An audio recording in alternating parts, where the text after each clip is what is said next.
Good morning students. तो आज हम स्टार्ट करते हैं अपना हाईवे इंजीनियरिंग सब्जेक्ट। तो इसमें सबसे पहले हम डिस्कस करेंगे functions of C R R I I R C M O R T H and road wings of surface transportation. इन सब के फंक्शंस क्या होते हैं, क्या क्या काम करते हैं, वो डिस्कस करेंगे हम आज के लेक्चर में। तो सबसे पहले स्टार्ट करते हैं I R C, Indian road congress. तो इसमें फर्स्ट पॉइंट है, it provides a form for expression of collective opinion of its member for all matters affecting the construction and maintenance of the road। ये एक stage provide करता है, ये एक platform provide करता है। सारे जितने भी मेंबर है इस कमेटी के, उनको एक प्लेटफॉर्म प्रोवाइड करता है जिसमें कि वो अपनी ओपिनियन रख सकते हैं किसी भी रोड के मेंटेनेंस या कंस्ट्रक्शन के बारे में। It promotes the use of the standard specification and practice। जो स्टैंडर्ड स्पेसिफिकेशन है उसको प्रमोट करता है, उसको एक बढ़ावा देता है ताकि हम उसको और अच्छे से यूज़ कर सकते हैं और उसकी जो स्पेसिफिकेशन है और अच्छी प्रोवाइड कर सकें। It provides with the suggestions for the better method of planning, designing, construction, administration and maintenance of the road। ये क्या है, बेटर सजेस्ट प्रोवाइड करता है, बेटर सजेशंस प्रोवाइड करता है इसकी अच्छी प्लानिंग के लिए, डिज़ाइनिंग के लिए, कंस्ट्रक्शन के लिए, इसको अच्छे से एडमिनिस्ट्रेशन को चलाने के लिए और मेंटेनेंस के लिए, रोड के लिए। It conducts periodical meeting to discuss technical problem regarding road. जो कि रोड्स की टेक्निकल जो प्रॉब्लम हैं उसके लिए क्या है, टाइम टू टाइम क्या है, ये मीटिंग्स क्या बोलते हैं ऑर्गेनाइज करता है, जिसमें कि ये सारी डिस्कशन की जाती है टेक्निकल प्रॉब्लम्स को सॉल्व करने के लिए। It makes the law for the development, improvement and protection of the road. ये रोड के डेवलपमेंट्स के लिए, इम्प्रूवमेंट के लिए और उसके प्रोटेक्शन के लिए भी लॉज बनाते हैं। जैसे हमने पढ़े थे अभी मोटर व्हीकल एक्ट है आपका, जो भी हमने इसमें एक्ट्स पढ़े थे वो क्या है, इसके थ्रू ही वो आगे चैनलाइज किए गए थे, बनाए गए थे। It furnishes and maintains libraries and museums for encouraging the science of the road making। ये क्या है, म्यूजियम्स बनाते हैं, इन्होंने लाइब्रेरीज बनाई हैं इसके रिगार्डिंग, रोड्स के रिगार्डिंग, जिसमें कि इसकी स्टडी के लिए आगे एक बेटर प्लेटफॉर्म मिल सके और क्या है, इसको और अच्छा बनाया जा सके। तो ये फंक्शंस थे किसके, आईआरसी के। Function of central road research institute, जिसको आप CRRI भी बोलते हैं, सेंट्रल रोड रिसर्च इंस्टीट्यूट। इसके क्या फंक्शन है। CRRI was started by the central government in 1950। जो किसने स्टार्ट किया था, सेंट्रल गवर्नमेंट ने ही इसको बनाया था कमेटी को, और कब है, 1950 में इसको स्टार्ट किया गया था। For the research work in the highway engineering के रिसर्च वर्क के लिए बनाया गया था। इसमें CRRI is a series of libraries, ये लाइब्रेरीज की सीरीज है, under the council of scientific and industrial research of India.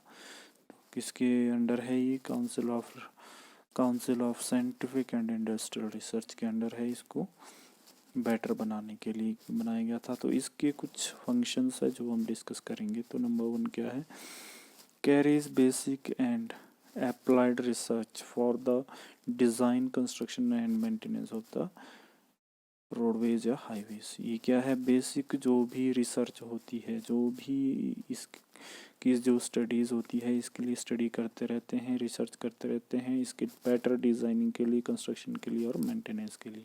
Carries research on traffic safety and transport economy, जो कि ट्रैफिक में जो सेफ्टी है उसके लिए रिसर्च करते रहते हैं, उसकी स्टडी करते रहते हैं कि उसको हम कैसे बेटर बना सकते हैं और उसको कैसे इकोनॉमिकल बना सकते हैं, ये भी हम इसमें करते हैं।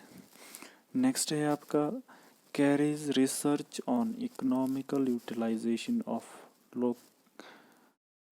Locally available material for construction and maintenance of the road, जो कि हमारे पास नेचुरली और लोकली ये साइट पे नेचुरली और लोकल किसी भी साइट पे मेंटेनेंस के लिए या फिर कंस्ट्रक्शन के लिए जो मटेरियल अवेलेबल है उस पर रिसर्च करते हैं, ताकि हम उसको मॉडिफाई करके या कुछ भी करके उसको इकोनॉमिकली यूज़ कर सकते हैं रोड के कंस्ट्रक्शन के लिए। Research for development of the new machineries, tool, equipment and instrument for highway engineering. ये रिसर्च करते हैं किसके लिए, नई मशीनरीज बनाने के लिए, टूल्स बनाने के लिए या कोई इक्विपमेंट या इंस्ट्रूमेंट बनाने के लिए जो कि हम हाईवे इंजीनियरिंग के कंस्ट्रक्शन पर्पस के लिए यूज़ कर सकते हैं। To provide technical advice and consultancy service to the various organisation. तो टेक्निकली जो एडवाइज़र का काम भी ये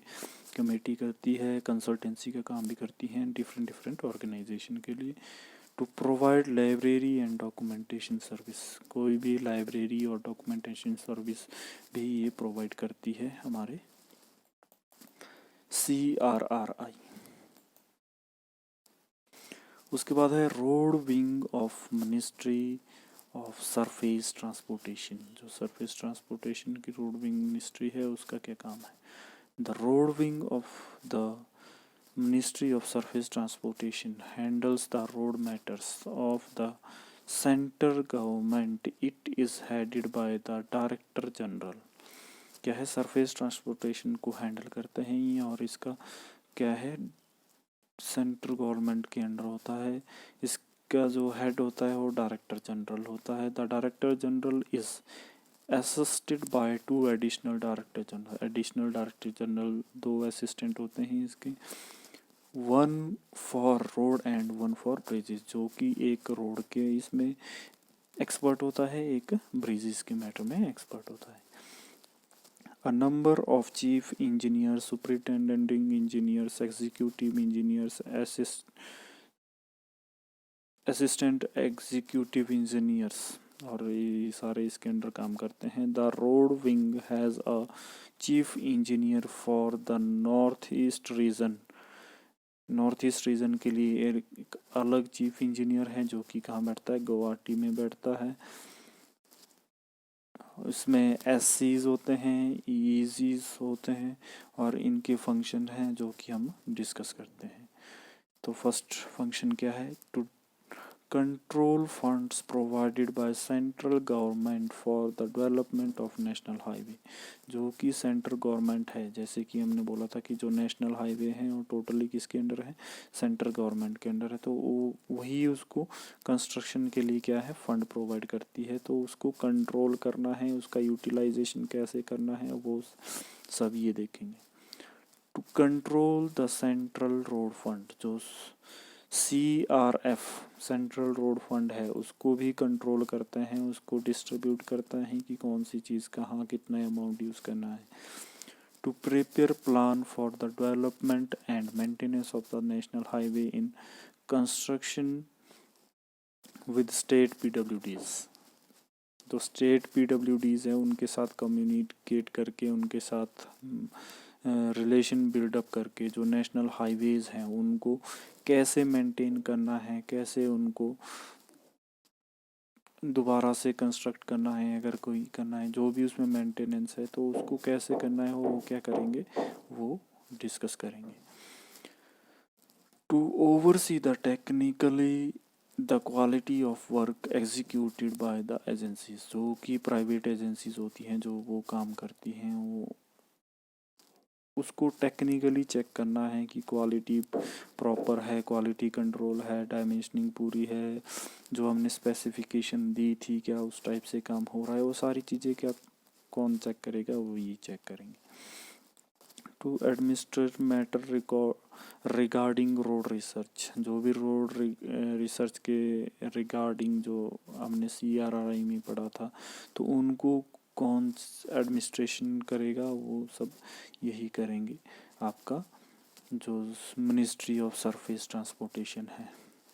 to examine technical technically the projects of roads and bridges prepared by PWDs, जो भी पीडब्ल्यूडीज के अंदर जो काम चल रहे हैं टेक्निकली उनको उन प्रोजेक्ट्स को देखना है कि वो सही है, कि उसमें कोई क्वालिटी के साथ कंप्रोमाइज़ है, कोई उसके डायमेंशनिंग के साथ या कोई स्पेसिफिकेशंस के साथ कोई कंप्रोमाइज़ है। वो सारी चीज़ें कौन देखेगा?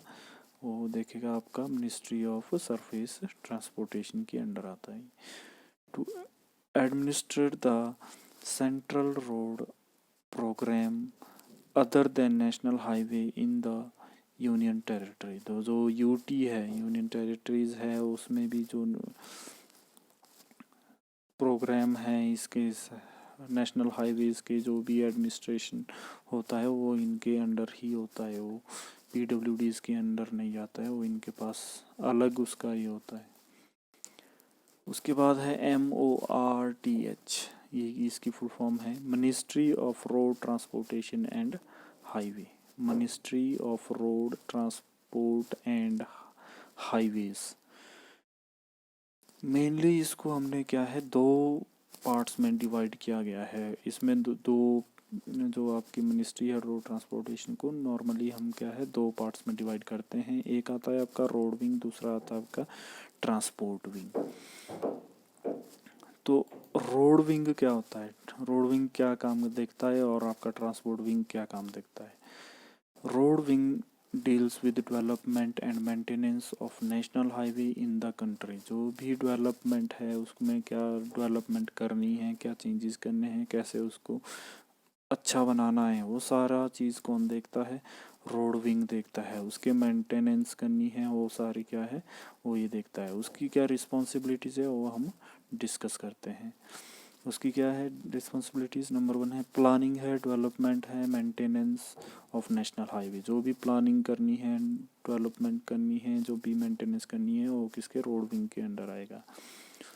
Evolves standard specification for roads and bridges, तो भी आपके रोड्स हैं और जो ब्रिजेस है उसके लिए जो स्टैंडर्ड स्पेसिफिकेशंस रहती है वो भी क्या है वो ये डिसाइड करेंगे। वो extends technical and financial supports to state government for the development of state roads and the roads of interstate connectivity and economic importance। ये क्या है जो आपका स्टेट गवर्नमेंट है जो उसमें उसके अंदर जो रोड्स आते हैं जो कि हमने डिस्कस किया था, जो SHMDR major district road, VDR village roads, VR village roads या अदर डिस्ट्रिक्ट रोड, DR जितने भी रोड है उनके मेंटेनेंस के लिए, उनके कंस्ट्रक्शन के लिए भी ये क्या है हेल्प करता है और उसको कनेक्टिव इकॉनमी बनाने के लिए क्या है ये सपोर्ट करता है। MORT has developed specification for road and bridges works, जो स्पेसिफिकेशन है कि वो किस तरह का होना चाहिए, क्या डायमेंशनिंग, क्या क्वालिटी, सारा कुछ क्या है MORTH ने क्या है डेवलप किया गया है, इन्होंने ही डेवलप किया है। And mostly referred the standards developments by the other bodies like BIS and IRC, जो कि BIS क्या है ब्यूरो ऑफ इंडियन स्टैंडर्ड और जो IRC है इंडियन रोड कांग्रेस की जो स्पेसिफिकेशंस है उनको फॉलो करते हुए इन्होंने क्या है अपना एक स्टैंडर्ड प्रोवाइड किया है ताकि कोई कंप्रोमाइज़ ना हो और स्टैंडर्ड टर्म्स क्या है फॉलो हो। ये सारी इनकी क्या है जो फंक्शन है किसके रोड विंग के हैं। उसके बाद करेंगे हम ट्रांसपोर्ट विंग। ट्रांसपोर्ट विंग के अंडर क्या आता है, transport wing deals with matter related to road transportation, जो भी रोड के ट्रांसपोर्टेशन से रिगार्डिंग जो भी मैटर आएंगे वो क्या है ट्रांसपोर्ट विंग के अंडर आएंगे। इसमें मेंटेनेंस और कंस्ट्रक्शन नहीं आएगा, जो भी ट्रांसपोर्टेशन से रिलेटेड जो भी प्रॉब्लम आएंगे वो डिस्कस करेंगे। फॉर एग्जांपल क्या है इसमें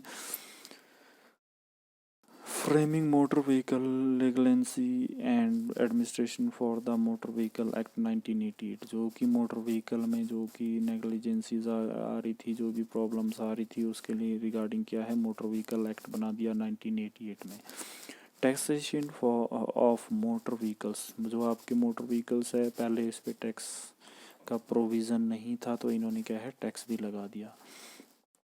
compulsory insurance for motor vehicle, जैसे आपने देखा होगा कोई भी गाड़ी होती है तो इसको इंश्योर्ड कराना ज़रूरी होती है, इंश्योरेंस कराना ज़रूरी होती है, वो इन्होंने क्या है ट्रांसपोर्ट विंग का ही काम है, वो इन्होंने करा है। Administration of the road transport corporation act 1950, जो भी रोड ट्रांसपोर्टेशन कॉरपोरेशन का एक्ट आया है जो भी 1950 में, वो भी इन्होंने ही लाया था।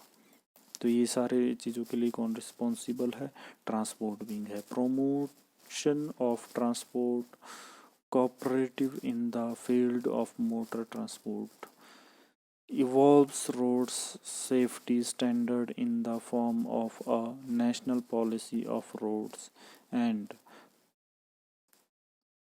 collects compiles and analyses road accidents and takes step to developing a road safety culture in the country. तो इन्होंने क्या किया था, ये सारे जो फंक्शंस थे, जैसे आपका कहीं रोड हो रहा है उसका एक सर्वे करके कि किस कारण रोड में एक्सीडेंट्स हो रहे हैं, उसको कंपाइल करके उसको ठीक करके उसके लिए एक अलग अलग स्टेप्स करके रोड सेफ्टी के लिए रोड्स पॉलिसीज़ बना के, रोड मोटर ट्रांसपोर्ट्स के लिए अलग अलग पॉलिसीज़ बना के, ताकि हमारी जो जर्नी है वो सेफ़ रहे। और इसके रिगार्डिंग क्या है, ये क्या है रोड जो आपका ट्रांसपोर्ट विंग है और रिस्पॉन्सिबल है, वही सारे काम करते हैं। बाकी इसके बाद कंटिन्यू कल करते हैं। Thank you.